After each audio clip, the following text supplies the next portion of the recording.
Hello students, welcome to MKLCC educational group. स्वागत है आपके अपने यूट्यूब चैनल MKLCC ग्रुप पर।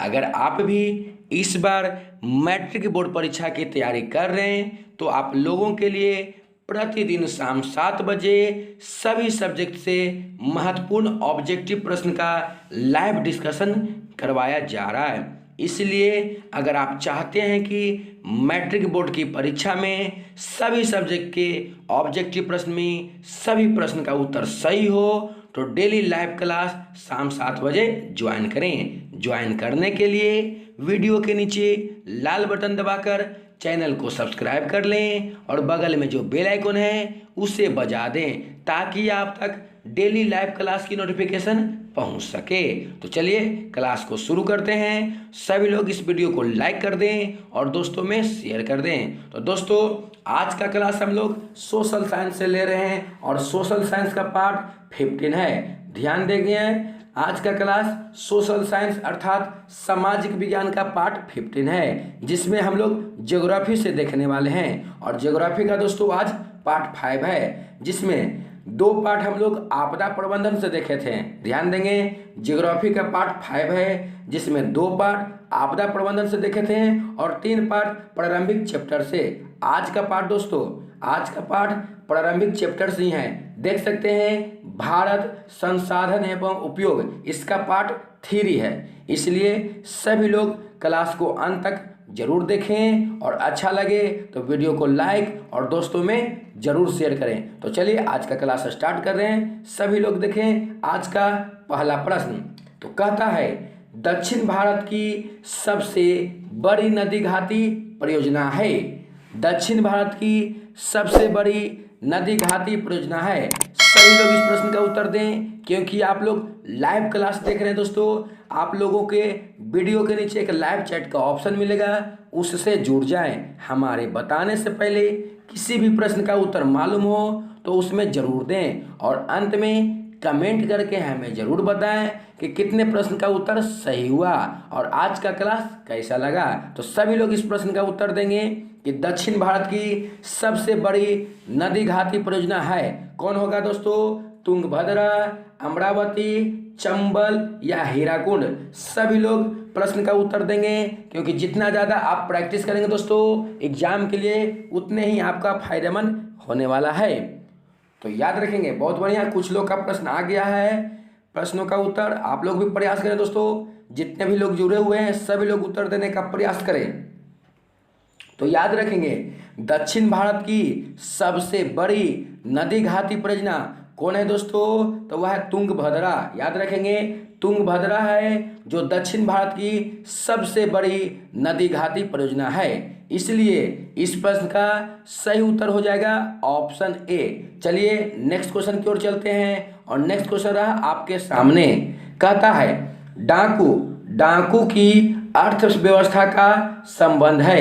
कहता है दोस्तों डाकू की अर्थव्यवस्था का संबंध है। और दोस्तों यह प्रश्न मैट्रिक बोर्ड एग्जाम में बहुत बार पूछे हैं। अगर आपके पास क्वेश्चन बैंक उपलब्ध है तो उसमें यह प्रश्न को देख सकते हैं। यह क्वेश्चन बार बार रिपीट हुए हैं, इसलिए इस प्रश्न का सभी लोग उत्तर देंगे कि डाकू की अर्थव्यवस्था का संबंध है संसाधन संग्रहण से, संसाधन के विदोहन से, संसाधन के नियोजित दोहन से या इनमें से कोई नहीं। सभी लोग उत्तर देंगे क्योंकि आप लोग लाइव क्लास कर रहे हैं, आप लोगों के पास लाइव चैट का ऑप्शन है। और जो भी दोस्त अगर यह क्लास को लाइव नहीं कर रहे हैं, शाम 7 बजे नहीं देख रहे हैं, अगर आप बाद में देख रहे हैं तो आप अपना उत्तर कमेंट बॉक्स में देंगे क्योंकि बाद में लाइव चैट की ऑप्शन खत्म हो जाती है। तो सभी लोग उत्तर देंगे कि डाकू की अर्थव्यवस्था का संबंध है किससे। चलिए बहुत बढ़िया, कुछ लोग का उत्तर आ गया है और कुछ लोग का सही भी उत्तर है। तो याद रखेंगे डाकू की अर्थव्यवस्था का संबंध किससे है? तो संसाधन के विदोहन से, संसाधन का आप बर्बादी करते हैं तो उसी का संबंध है डाकू की अर्थव्यवस्था से। याद रखेंगे, डाकू की अर्थव्यवस्था का संबंध किससे है? तो संसाधन के विदोहन से। और यह प्रश्न बार बार पूछे जाते हैं, इसलिए इस प्रश्न का उत्तर आप लोग जरूर याद रखें। और दोस्तों, अगर यह क्लास आपको अच्छा लग रहा है तो वीडियो को लाइक करें और चैनल को अभी तक सब्सक्राइब नहीं किए हैं तो लाल बटन दबाकर चैनल को सब्सक्राइब कर दें। और दोस्तों, इसी तरह से डेली शाम 7 बजे सभी सब्जेक्ट से आपको लाइव क्लास मिलती है, इसलिए आप लोग डेली लाइव क्लास जरूर ज्वाइन करें। तो नेक्स्ट क्वेश्चन कहता है, और नेक्स्ट क्वेश्चन यह रहा आपके सामने, कहता है दोस्तों, काला लोहा किसे कहा जाता है? बहुत ही बढ़िया प्रश्न है। काला लोहा किसे कहा जाता है? सभी लोग बताएंगे कि काला लोहा किसे कहा जाता है? हेमेटाइट को, मैग्नेटाइट, लाइमोनाइट या सीडेराइट? सभी लोग इस प्रश्न का उत्तर देंगे। और दोस्तों, इस सेट में जितने प्रश्न हैं वह एमके लेबोरियस कोचिंग सेंटर द्वारा संग्रहित वीवीआई ऑब्जेक्टिव क्वेश्चन है, इसलिए आप लोग सभी क्वेश्चन को जरूर संग्रह करें और सभी प्रश्न के उत्तर जरूर याद करें। अगर आप चाहते हैं कि डेली लाइव क्लास का क्वेश्चन प्राप्त करें तो आपको व्हाट्सएप ग्रुप या टेलीग्राम ग्रुप ज्वाइन करना होगा। उसमें प्रतिदिन के लाइव क्लास का पीडीएफ भेज दी जाती है, इसलिए आप लोग ज्वाइन करना चाहते हैं तो वीडियो के डिस्क्रिप्शन में लिंक दिया हुआ है, उससे आप जुड़ सकते हैं। तो सभी लोग बताएंगे कि काला लोहा किसे कहते हैं। चलिए, बहुत बढ़िया, कुछ लोग का उत्तर आ गया है। सभी लोग प्रयास करें उत्तर देने का, जितने भी लोग जुड़े हुए हैं। तो याद रखेंगे, काला लोहा किसे कहा जाता है? तो काला लोहा मैग्नेटाइट को कहा जाता है, इसलिए इस प्रश्न का सही उत्तर हो जाएगा ऑप्शन बी। चलिए नेक्स्ट क्वेश्चन की ओर चलते हैं। और दोस्तों, आप लोग समझ सकते हैं कि एक चैप्टर से हम आपको 60 से 70 क्वेश्चन ऑब्जेक्टिव करवाने वाले हैं, इसलिए आप समझ सकते हैं कि बोर्ड एग्जाम में कितना अच्छा आप लोग का परफॉर्मेंस रहने वाला है, क्योंकि एक एक चैप्टर से आपको 60 से 70 ऑब्जेक्टिव प्रश्न करवाने वाले हैं। क्योंकि यह दोस्तों प्रथम चैप्टर 1 भारत संसाधन में उपयोग से चल रहे हैं, जो आज का क्लास पार्ट 3 है। इस चैप्टर से हम लोग प्रति पार्ट में 20-20 प्रश्न देखें और आज के भी पार्ट में 20 प्रश्न देखेंगे। तो आज हम लोग महत्वपूर्ण क्वेश्चन 60 नंबर तक देखने वाले हैं, तो इसी तरह से जुड़े रहें दोस्तों प्रतिदिन लाइव क्लास से। तो कहता है दोस्तों, विश्व पर्यावरण दिवस कब मनाया जाता है? विश्व पर्यावरण दिवस कब मनाया जाता है? और दोस्तों, आप लोग इससे प्रश्न का उत्तर आप लोग जरूर याद रखेंगे। ये आपको सोशल साइंस में ही नहीं, साइंस में भी प्रश्न पूछता है कि विश्व पर्यावरण दिवस कब मनाया जाता है। तो याद रखेंगे दोस्तों, विश्व पर्यावरण दिवस कब मनाया जाता है? तो विश्व पर्यावरण दिवस 5 जून को मनाया जाता है। बहुत ही आसान सवाल था, इस प्रश्न का उत्तर सभी लोग से आना चाहिए था। विश्व पर्यावरण दिवस कब मनाया जाता है? 5 जून को। तो चलिए नेक्स्ट क्वेश्चन की ओर बढ़ते हैं। और नेक्स्ट क्वेश्चन रहा आपके सामने, कहता है, निम्नांकित में किस खनिज का भारत निर्यात नहीं करता है? अर्थात दोस्तों, भेजता नहीं है। आयात माने किसी दूसरे देश से लाना और निर्यात माने भेजना। तो कहता है, निम्नलिखित में से किस खनिज का भारत निर्यात नहीं करता है? लौह अयस्क, मैंगनीज, अबरक या गंधक? सभी लोग इस प्रश्न का उत्तर दें कि किस खनिज का भारत निर्यात नहीं करता है। सभी लोग उत्तर दें दोस्तों। कुछ लोग का उत्तर बहुत फास्ट आ जा रहा है, बहुत बढ़िया, बेस्ट ऑफ लक। इसी तरह से मेहनत करते रहें। और कुछ लोग जो नहीं दे रहे हैं वो लोग प्रयास करें दोस्तों, उत्तर देने का प्रयास करें। गलत हो जाती कोई बात नहीं दोस्तों, अगली बार सही होगी, सभी लोग उत्तर देंगे। तो चलिए, बहुत बढ़िया। तो याद रखेंगे, किस खनिज का भारत निर्यात नहीं करता है? तो गंधक। याद रखेंगे, गंधक का भारत निर्यात नहीं करता है। और गंधक का जो रासायनिक सूत्र होता है, संकेत होता है, वह क्या होता है दोस्तों? एस होता है, क्योंकि गंधक को सल्फर कहा जाता है। क्या कहा जाता है? सल्फर, इसलिए इसका सिंबल क्या है? एस है। तो इस प्रश्न का सही उत्तर है ऑप्शन डी। चलिए नेक्स्ट क्वेश्चन की ओर चलते हैं। और नेक्स्ट क्वेश्चन रहा आपके सामने, कहता है, भारत में कोयले का सर्व प्रमुख उत्पादक राज्य है, अर्थात सबसे मुख्य उत्पादक राज्य कौन है कोयला का? पश्चिम बंगाल, झारखंड, उड़ीसा या छत्तीसगढ़?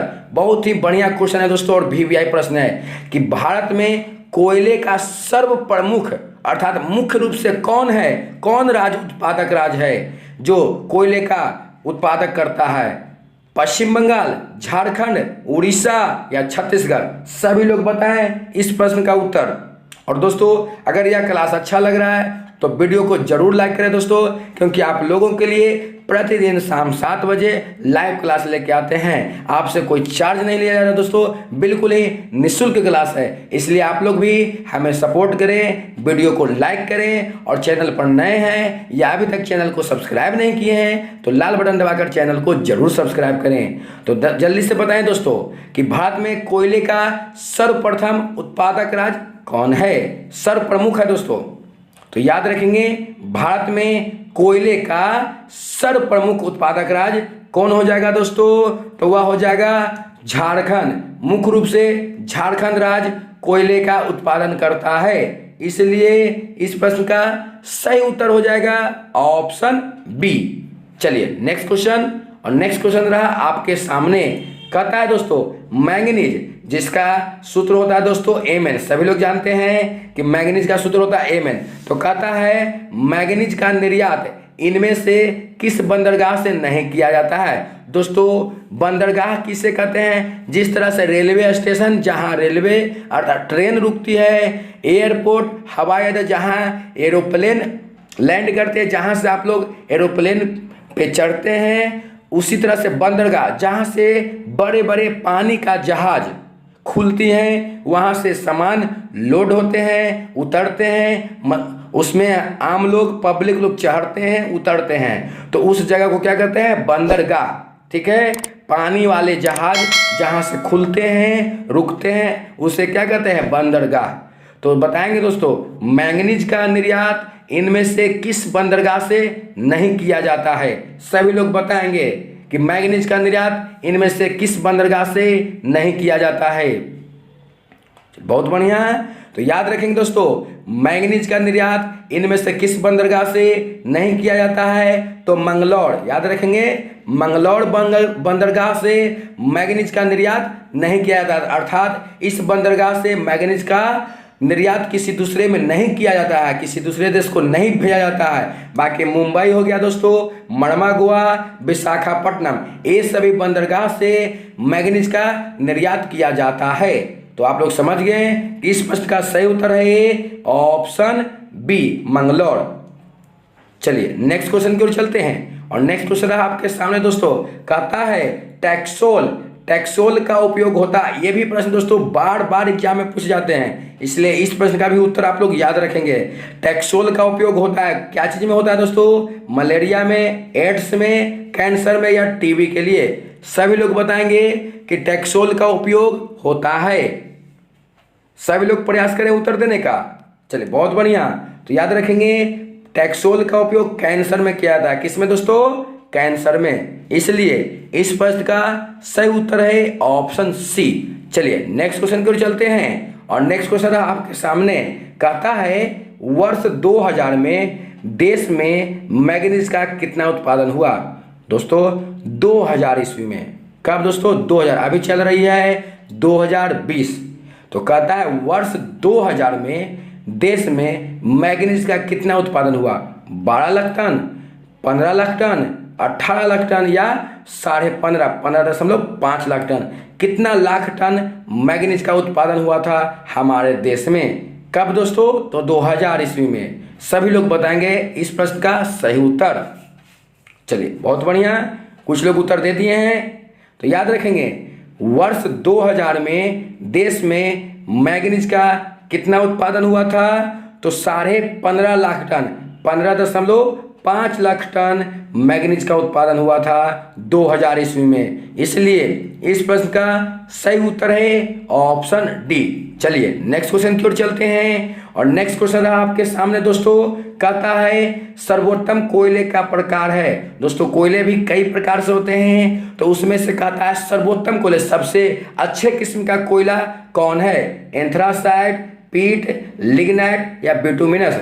सभी लोग इस प्रश्न का उत्तर देंगे। बहुत ही आसान सवाल है कि सर्वोत्तम कोयले का प्रकार कौन सा है। चलिए बहुत बढ़िया, सभी लोग देंगे उत्तर, कुछ लोग ही दिए हैं। चलिए बहुत बढ़िया, बहुत बढ़िया, इसी तरह से सभी लोग दें। तो याद रखेंगे सर्वोत्तम कोयले का प्रकार कौन सा है, तो सर्वोत्तम कोयले का प्रकार एंथ्रासाइट। एंथ्रासाइट कोयला का सबसे अच्छा किस्म होता है, इसलिए इस प्रश्न का सही उत्तर है ऑप्शन ए। चलिए नेक्स्ट क्वेश्चन की ओर चलते हैं, और नेक्स्ट क्वेश्चन कहता है दोस्तों, देश में मैंगनीज का कुल भंडार कितना है। देश में मैंगनीज का कुल भंडार कितना है, 379 मिलियन टन, 38 मिलियन टन, या 1670 लाख टन, या 40 लाख टन। दोस्तों इस प्रश्न का सभी लोग उत्तर दें कि हमारे देश भारत में मैंगनीज का कुल भंडार कितना है। चलिए बहुत बढ़िया, तो याद रखेंगे हमारे देश भारत में मैंगनीज का कुल भंडार 1670 लाख टन है। कितना दोस्तों, 1670। इसलिए इस प्रश्न का सही उत्तर है ऑप्शन सी। चलिए नेक्स्ट क्वेश्चन की ओर चलते हैं, और नेक्स्ट क्वेश्चन कहता है दोस्तों, विश्व की कितनी प्रतिशत जनसंख्या भारत में निवास करती है। विश्व की दोस्तों, पूरे वर्ल्ड की, समझ रहे, विश्व की कितनी प्रतिशत जनसंख्या भारत में निवास करती है। अर्थात दोस्तों मान लीजिए कि पूरे विश्व में 100 मनुष्य हैं, तो उसमें से कितने मनुष्य भारत में हैं। प्रतिशत के मतलब समझेंगे दोस्तों, 100 में कितना, ठीक है। तो दोस्तों विश्व की कितनी प्रतिशत जनसंख्या भारत में निवास करती है। चलिए कुछ लोग उत्तर दिए, बहुत बढ़िया। तो याद रखेंगे विश्व की 16%। याद रखेंगे विश्व में मान लीजिए कि 100 मनुष्य हैं, तो 16 मनुष्य भारत में रहते हैं। तो इस प्रश्न का सही उत्तर है ऑप्शन है, 16% जनसंख्या भारत में निवास करती है। तो इस प्रश्न का सही उत्तर है ऑप्शन ए। और दोस्तों यह क्लास आपको अच्छा लग रहा है, सभी क्वेश्चन आपको अच्छे लग रहे हैं, तो वीडियो को लाइक जरूर करें दोस्तों। इसी तरह से आप हमें सपोर्ट कर सकते हैं, क्योंकि आप लोगों के लिए डेली लाइव क्लास शाम 7 बजे लेकर हाजिर होते हैं। इसलिए आप लोग वीडियो को जरूर लाइक करें, और चैनल को सब्सक्राइब नहीं किए हैं तो लाल बटन दबाकर चैनल को जरूर सब्सक्राइब करें। तो चलिए आगे बढ़ते हैं नेक्स्ट क्वेश्चन की ओर। और नेक्स्ट क्वेश्चन कहता है दोस्तों, कोयला किस प्रकार का संसाधन है। कोयला किस प्रकार का संसाधन है, अनवीकरणीय, नवीकरणीय, जैव या अजैव। सभी लोग बताएंगे कि कोयला कैसी संसाधन है, किस प्रकार के संसाधन है। अनवीकरणीय दोस्तों, जिससे समाप्त हो जाने के बाद पुनः प्राप्त नहीं कर सकते हैं। नवीकरणीय अर्थात उससे पुनः प्राप्त कर सकते हैं। तो सभी लोग बताएंगे कि कोयला किस प्रकार का संसाधन है। और ध्यान देंगे दोस्तों, आज का क्लास सोशल साइंस अर्थात सामाजिक विज्ञान का 15वां क्लास है, अर्थात पार्ट 15 हो रहा है, जिसमें हम लोग ज्योग्राफी देख रहे हैं। और ज्योग्राफी का पार्ट 5, जिसमें 2 पार्ट आपदा प्रबंधन से हुए थे, और 3 पार्ट चैप्टर से, जो प्रारंभिक चैप्टर है भारत संसाधन एवं उपयोग, उससे आज का इस चैप्टर से पार्ट 3 हो रहा है। हम लोग चैप्टर 1 से महत्वपूर्ण ऑब्जेक्टिव प्रश्न देख रहे हैं। आज हम लोग महत्वपूर्ण 60 प्रश्न तक देखेंगे। तो सभी लोग बताएंगे कि कोयला किस प्रकार का संसाधन है। बहुत बढ़िया, सभी लोग का उत्तर आ रहा है। चलिए इसी तरह से आप लोग उत्तर देते रहे दोस्तों। तो कोयला किस प्रकार का संसाधन है, तो कोयला दोस्तों अनवीकरणीय संसाधन है। किस प्रकार का है, अनवीकरणीय। दोस्तों आप लोग कमेंट में जरूर लिखें अंत में कि आज का क्लास कैसा लगा और कितने प्रश्न का उत्तर सही हुआ, जरूर लिखें। कुछ ही छात्र लोग लिखते हैं, सभी लोग लिखें, सभी लोग अपना फीडबैक दो कि कितने प्रश्न का उत्तर सही हुआ और आज का क्लास कैसा लगा। तो चलिए नेक्स्ट क्वेश्चन की ओर चलते हैं। नेक्स्ट क्वेश्चन कहता है दोस्तों, किस राज्य में खनिज तेल का विशाल भंडार है। किस राज्य में खनिज तेल का विशाल भंडार है, असम, राजस्थान, बिहार या तमिलनाडु। सभी लोग बताएंगे कि किस राज्य में खनिज तेल का विशाल भंडार है। सभी लोग बताएं दोस्तों कि किस राज्य में खनिज तेल का विशाल भंडार है। चलिए बहुत बढ़िया, तो याद रखेंगे दोस्तों, सभी लोग का उत्तर आ रहा है। इसी तरह से देते रहे दोस्तों, बहुत खुशी मिलती है आप लोग उत्तर देते हैं। तो चलिए बहुत बढ़िया, तो याद रखेंगे किस राज्य में खनिज तेल का विशाल भंडार है, तो असम। असम में खनिज तेल का विशाल भंडार है, इसलिए इस प्रश्न का सही उत्तर है ऑप्शन ए। चलिए नेक्स्ट क्वेश्चन की ओर चलते हैं। और नेक्स्ट क्वेश्चन आपके सामने दोस्तों कहता है, सौर ऊर्जा। सौर ऊर्जा निम्नलिखित में से कौन संसाधन है। सौर ऊर्जा जो सूर्य से प्राप्त होती है दोस्तों, तो कहता है कि सौर ऊर्जा निम्नलिखित में से कौन सा संसाधन है। मानवकृत, पुनः पूर्ति योग्य, अजैव या अचक्रीय। सभी लोग बताएंगे कि सौर ऊर्जा निम्नलिखित में से कौन सा संसाधन है। अगर दोस्तों नवीकरणीय अनवीकरणीय रहे तो उसमें दोस्तों नवीकरणीय हो जाएगा, मगर यहाँ ऑप्शन में नवीकरणीय अनवीकरणीय नहीं है। यहाँ दोस्तों मानवकृत अर्थात मनुष्य द्वारा बनाया गया, पुनः पूर्ति योग अर्थात पुनः उसे बनाया जाए, और अजैव जो बायोमोलिकुलर जैव अणु से नहीं बनाया गया है, जीव जंतु ये सब पेड़ पौधा ये सब से ऊर्जा प्राप्त नहीं किया गया, अजैव और अचक्रीय जिसका पुनः निर्माण नहीं किया जा सकता है। तो दोस्तों सौर ऊर्जा निम्नलिखित में कौन सा संसाधन है।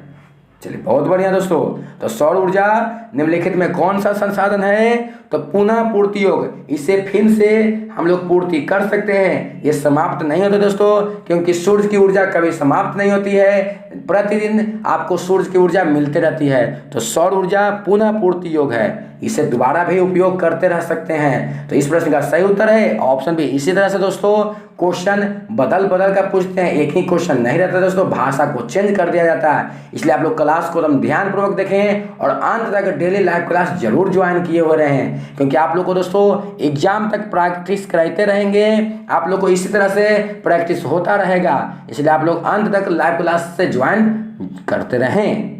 तो चलिए नेक्स्ट क्वेश्चन की ओर चलते हैं। और नेक्स्ट क्वेश्चन है दोस्तों, कहता है तट रेखा से कितने किलोमीटर क्षेत्र की सीमा अपवर्जक आर्थिक क्षेत्र कहलाते हैं दोस्तों। जैसे मान लीजिए गुजरात हो गया दोस्तों, तो गुजरात के किनारे मान लीजिए तट है, इधर समुद्र है दोस्तों, तो कहता है तट रेखा से कितने किलोमीटर क्षेत्र तक, अर्थात मान लीजिए तट है दोस्तों, तो इससे कितने किलोमीटर क्षेत्र की सीमा अपवर्जक आर्थिक सीमा क्षेत्र कहलाते हैं। अर्थात समुद्र में कितने किलोमीटर क्षेत्र की सीमा अपवर्जक, ध्यान देंगे इस शब्द को, अपवर्जक आर्थिक क्षेत्र कहलाते हैं। 100 NM, 200 NM, 150 NM या 250 NM, सभी लोग बताएंगे कि तट रेखा से कितने किलोमीटर क्षेत्र की सीमा अपवर्जक आर्थिक क्षेत्र कहलाते हैं। तो याद रखेंगे दोस्तों 200 NM, बार बार यह प्रश्न पूछा जाता है। और दोस्तों याद रखेंगे कि समुद्र के जो होता है तट रेखा, उससे 200 NM किलोमीटर की सीमा क्षेत्र है जो क्या कहलाती है, अपवर्जक आर्थिक क्षेत्र कहलाती है। इसलिए इस प्रश्न का सही उत्तर है ऑप्शन बी। चलिए नेक्स्ट क्वेश्चन, क्योंकि हम लोग आज 60 प्रश्न तक देखेंगे, 60 नंबर तक महत्वपूर्ण प्रश्न को देखेंगे। तो नेक्स्ट क्वेश्चन कहता है दोस्तों, पेट्रोलियम किस प्रकार का संसाधन है। पेट्रोलियम किस प्रकार का संसाधन है, अनवीकरणीय, नवीकरणीय, जैव या अजैव। सभी लोग बताएंगे कि पेट्रोलियम किस प्रकार का संसाधन है। तो दोस्तों पहले ही बताए थे कि अनवीकरणीय अर्थात जिसे उपयोग करने के बाद पुनः नहीं बनाया जा सकता है। तो दोस्तों पेट्रोलियम पदार्थ है जो अनवीकरणीय ऊर्जा है, अनवीकरणीय ऊर्जा संसाधन है, क्योंकि इसे उपयोग करने के बाद फिर से नहीं बनाया जा सकता, तो करोड़ों वर्ष लगते हैं इससे निर्माण होने में, ठीक ना। तो पेट्रोलियम किस प्रकार का संसाधन है, अनवीकरणीय। इसलिए इस प्रश्न का सही उत्तर है ऑप्शन ए। चलिए नेक्स्ट क्वेश्चन की ओर चलते हैं और आप लोग सभी प्रश्न का उत्तर देते रहे दोस्तों। तो कहता है नेक्स्ट क्वेश्चन जो बहुत महत्वपूर्ण क्वेश्चन है और प्रश्न या एग्जाम में बार बार पूछे भी जाते हैं, प्रचलित क्वेश्चन है दोस्तों। ताप विद्युत केंद्र का उदाहरण है, कौन है दोस्तों ताप विद्युत केंद्र का उदाहरण, गया, बड़ौनी, समस्तीपुर या कटिहार। सभी लोग बताएंगे, इसके बारे में हम विस्तृत जानकारी देंगे दोस्तों। सभी लोग पहले उत्तर देने का प्रयास करें कि ताप विद्युत केंद्र का उदाहरण कौन है, गया, बड़ौनी, समस्तीपुर या कटिहार। चलिए बहुत बढ़िया, कुछ लोग उत्तर दे रहे हैं, सभी लोग उत्तर दें। चलिए तो याद रखेंगे दोस्तों, ताप विद्युत केंद्र का उदाहरण कौन है, तो बड़ौनी। याद रखेंगे बड़ौनी। क्यों कहते हैं दोस्तों ताप विद्युत केंद्र का उदाहरण में बड़ौनी को, तो इसका जवाब आप लोग को सामने रहा दोस्तों। क्यों कहते हैं दोस्तों बड़ौनी ताप विद्युत केंद्र का उदाहरण है, बड़ौनी है जो ताप विद्युत केंद्र का उदाहरण है। क्यों, क्योंकि बड़ौनी थर्मल वाष्प शक्ति प्रतिष्ठान एक 320 मेगावाट, ध्यान देंगे बड़ौनी थर्मल वाष्प शक्ति प्रतिष्ठान है जो 320 मेगावाट कोयला पर आधारित बिजली स्टेशन है। अर्थात दोस्तों यहाँ कोयला से विद्युत बनती है, जो बिहार राज्य विद्युत बोर्ड के पास स्थित है। याद रखेंगे यह कहाँ है दोस्तों, बरौनी में, तो बिहार राज्य विद्युत बोर्ड के पास स्थित है। इसे बरौनी थर्मल पावर स्टेशन भी कहते हैं। याद रखेंगे दोस्तों, बरौनी ताप विद्युत केंद्र को क्या कहते हैं, तो बरौनी थर्मल पावर स्टेशन भी कहते हैं। यह पावर स्टेशन बिहार के कहाँ है दोस्तों, तो बेगूसराय जिले में है। याद रखेंगे, बहुत बढ़िया चीज आपको बता रहे हैं दोस्तों, पूरे डीपली इसके बारे में बता रहे हैं कि जो बरौनी ताप विद्युत केंद्र है वह कहाँ है दोस्तों, बिहार के किस जिले में है, तो बिहार के बेगूसराय जिले में है। और बिहार में थर्मल पावर स्टेशन रूसी सहयोग के साथ अस्तित्व में आया था। हाँ दोस्तों, यह जो पावर थर्मल स्टेशन बना है वह रूसी सहयोग अर्थात रूस के सहयोग से यह बना था। और यह कब बना था दोस्तों, इसका शुरुआत कब हुआ था, तो सन 1962 ईस्वी में। तो दोस्तों यह था पूरी जानकारी बरौनी ताप विद्युत केंद्र से। तो दोस्तों अगर यह जानकारी अच्छा लगा तो सभी लोग यस लिखेंगे कि यह जानकारी कैसी थी। दोस्तों हम प्रयास करते हैं कि धीरे धीरे सभी प्रश्न का थोड़ा विस्तार पूर्वक डिस्कशन करें, मगर दोस्तों सभी प्रश्न को नहीं कर पाते हैं, काफ़ी क्लास लंबा हो जाते हैं। और जब क्लास लंबा हो जाते हैं तो देखते हैं कि धीरे धीरे लोग हटने लगते हैं, क्लास से रिमूव होने लगते हैं। इसलिए चाहते हैं दोस्तों कि थोड़ा क्लास को छोटा ही रखेंगे। तो इसलिए हम प्रयास में लगे हुए कि क्वेश्चन की संख्या कम करके और ज़्यादा से ज़्यादा समझाएं। तो कैसा रहेगा दोस्तों इस तरह से क्लास, आप लोग जरूर बताएं कि क्वेश्चन की संख्या कम और उसे विस्तार पूर्वक समझाने हुए चले। तो जैसे आप लोग कहेंगे उसी तरह से चलेंगे। तो चलिए नेक्स्ट क्वेश्चन की ओर चलते हैं। तो नेक्स्ट क्वेश्चन कहता है दोस्तों, पंजाब में भूमि निम्नीकरण, पंजाब में भूमि निम्नीकरण का मुख्य कारण क्या है। पंजाब में भूमि निम्नीकरण का मुख्य कारण क्या है दोस्तों, यह भी प्रश्न है, बार बार पूछा गया है बोर्ड एग्जाम में, इसलिए इस प्रश्न का उत्तर भी आप लोग याद रखेंगे कि पंजाब में भूमि निम्नीकरण, बढ़िया से इस शब्द को देख लें, भूमि निम्नीकरण। पंजाब में भूमि निम्नीकरण का मुख्य कारण क्या है, वनोन्मूलन, अति पशुचारण या अधिक सिंचाई या गहन खेती। सभी लोग बताएंगे कि पंजाब में भूमि निम्नीकरण का मुख्य कारण क्या है। चलिए बहुत बढ़िया। तो दोस्तों पंजाब में भूमि निम्नीकरण का मुख्य कारण दोस्तों अधिक सिंचाई होने के कारण वहाँ की भूमि निम्नीकरण हो गई, इसलिए भूमि निम्नीकरण का मुख्य कारण क्या हो गया, अधिक सिंचाई। और कहाँ दोस्तों, पंजाब में। याद रखेंगे। तो इस प्रश्न का सही उत्तर है ऑप्शन सी।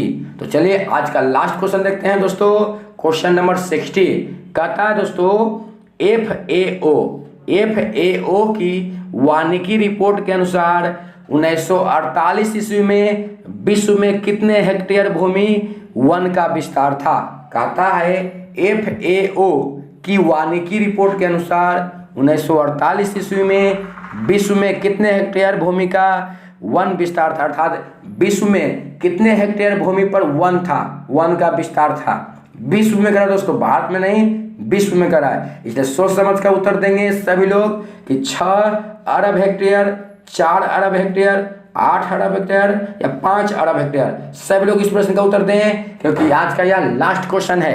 सभी लोग बताएंगे कि FAO की वानिकी रिपोर्ट के अनुसार 1948 ईस्वी में विश्व में कितने हेक्टेयर भूमि का वन विस्तार था। चलिए बहुत बढ़िया, प्रयास करें दोस्तों, जो भी लोग नहीं दे रहे हैं उत्तर देने का प्रयास करें, लास्ट क्वेश्चन है।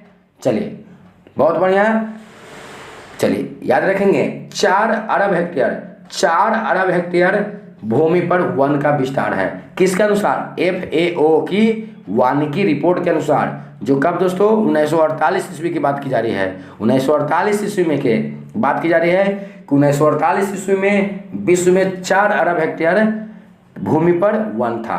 तो इस प्रश्न का सही उत्तर हो गया ऑप्शन बी। तो दोस्तों आज हम लोग 41 से 60 तक महत्वपूर्ण प्रश्न को देखें और यह एक चैप्टर से था दोस्तों, 1 से लेकर 60 तक महत्वपूर्ण प्रश्न एक चैप्टर से।